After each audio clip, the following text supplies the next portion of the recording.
Vou dar uma introdução para vocês agora em relação aos marcadores, que vai vir através de um som, né? Ou de um clicker, ou de um som que eu vou fazer. Eu já expliquei para vocês na parte de equipamento que é interessante ter o clicker, porque ele é mais rápido do que a minha boca.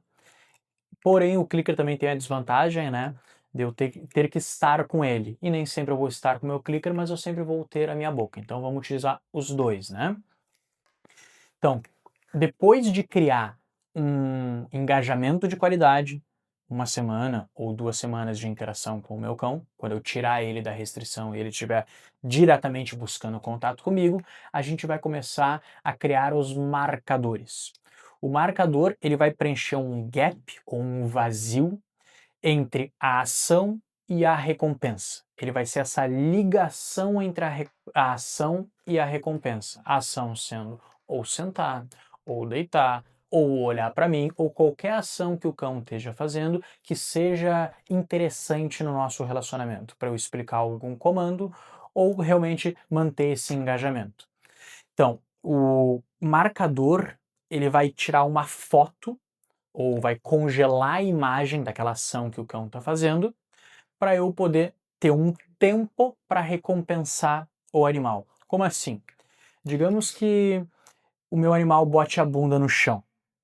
O animal ele tem para associar a ação com a recompensa, ele tem um tempo máximo. E as pessoas discutem qual seria o tempo máximo, entre 1 segundo a no máximo 3 segundos. Tem gente que diz que é no máximo 2 segundos, 1,8, mas eu teria que ser o quê? Muito rápido para no primeiro momento em que meu cão colocar a bunda no chão, eu entregar o alimento para ele poder associar que ele está ganhando esse alimento por colocar a bunda no chão. Ou seja, se eu não tenho um marcador, o que vai acontecer? O meu cão vai colocar a bunda no chão. Se eu esperar 5, 6, 7 segundos, no momento que eu for entregar a comida para o meu cão, ele vai achar o quê? Ele vai achar que eu estou entregando pelo que ele está fazendo naquele momento, que às vezes vai ser, por exemplo, olhar para o alimento e não necessariamente sentar. Então o marcador ele vai me dar um tempo maior para eu poder entregar o meu alimento e continuar fazendo a associação entre a ação e a recompensa. Ele vai me dar também a liberdade de poder marcar a distância o comportamento. Eu não tenho como, se o meu animal está no comando mesa, pagar ele por ir até o comando mesa se eu não tenho um marcador, porque eu vou ter que sair caminhando até onde ele está, ou no primeiro momento em que ele subir lá, se eu não tenho esse marcador, eu tenho que ir até ele e aí eu vou estar pagando ele por estar no comando limitador ou estar olhando para mim e não necessariamente por ir até o comando limitador. Então essa ideia de ter um marcador vai me dar a vantagem de treinar ele à distância com mais precisão e também de preencher esse gap, né, esse vazio que fica entre a ação e a recompensa, me dando mais precisão na minha comunicação.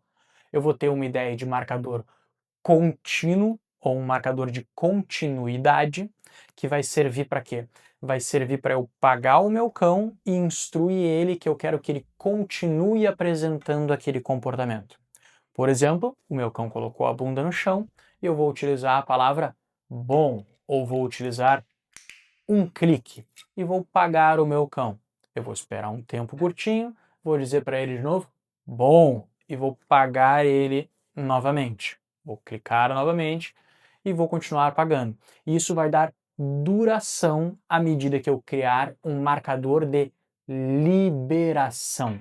Ou seja, ele vai começar a entender que para sair do comando senta, ele precisa ouvir uma liberação, seja ela 3 cliques ou seja ela um comando verbal como ok. Então, enquanto eu não tiver um comando de liberação, fica muito mais difícil para o meu cão entender a ideia de duração do exercício.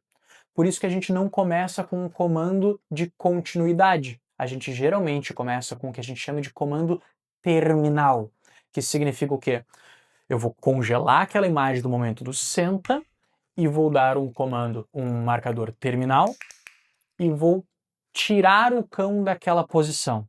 Para quê? Para ele veja que a partir do momento que ele escutar aqueles 2 cliques ou escutar o meu comando verbal terminal, que seria isso, ele tem o direito de sair daquela posição e vir buscar o alimento. Eu, preferencialmente, gosto de começar com o terminal porque gera mais engajamento, porque o engajamento também é gerado através de movimento. Então, quanto mais movimento, mais engajamento eu vou ter no início.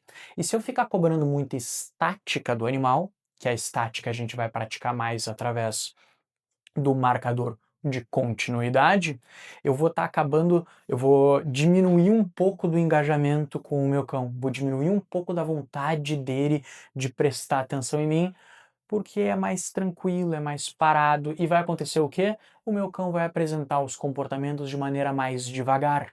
Então, se eu quiser que ele apresente um senta mais rápido, um deita mais rápido, eu começo trabalhando muito o marcador terminal, porque daí ele vai ter mais explosão para sair daquele comportamento ou para apresentar aquele comportamento. Então eu começo pelo terminal para depois eu explicar a ideia do marcador de continuidade. Tem outro marcador que eu vou utilizar para dizer para o meu cão que ele não fez o que foi esperado. Particularmente vão ter 2 nessa linha, que seriam os marcadores de punição. Eu não vou entrar muito agora no assunto, mas só para vocês saberem que existe, eu vou acabar explicando um pouquinho depois, que é o marcador de punição positiva e o marcador de punição negativa. O marcador de punição negativa eu vou começar explicando no início da minha relação com o cão. De que maneira? Através da porta, seja da porta da onde o meu cão está, no canil dele, no quarto dele, ou através da porta da caixa de transporte. Eu particularmente utilizo um AA. Por que eu não dou uma correção positiva, que seria adicionar um desconforto logo no início? Porque daí eu vou estar criando uma barreira no meu relacionamento com ele, vou estar desgastando o meu relacionamento e eu quero na fase de aprendizado que seja tudo muito prazeroso. Então, se eu ficar corrigindo o meu cão no início da relação, ele vai evitar de apresentar novos comportamentos. Porque quando ele tenta um comportamento novo, eu acrescento uma punição positiva que seria criar um desconforto para ele. E aí ele vai dizer, bom, se quando eu tento sair da porta, tu me apresenta um desconforto, eu não vou mais tentar nada. Porque pode ser que quando eu tente sentar, eu seja corrigido também. Então eu começo e só utilizo o AA, que seria o meu marcador de punição negativa, na hora do treino.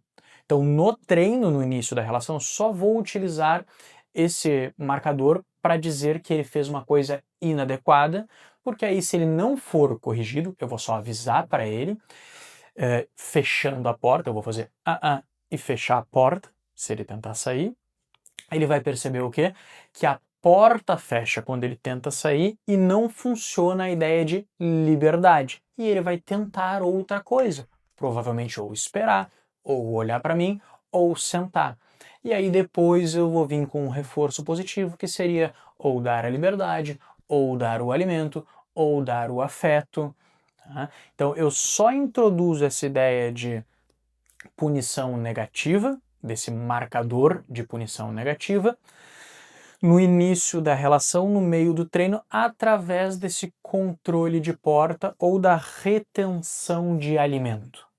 Então nós vamos ter basicamente 4 tipos de marcadores nesse conceito. Seria o nosso marcador de continuidade, para o meu cão continuar executando o exercício, o meu marcador terminal, para ele ganhar uma recompensa e terminar o exercício, o meu marcador de liberação, que a recompensa dele seria a própria liberdade, então eu não adiciono nada além da liberdade, eu simplesmente dou o marcador de liberação, que seria o ok, e o meu marcador de correção, o meu marcador punitivo, que seria a ideia de eu não dar essa liberdade caso ele tente sem a minha autorização, ou não dar uma recompensa caso ele apresente o comportamento inadequado ou o comportamento que não foi pedido.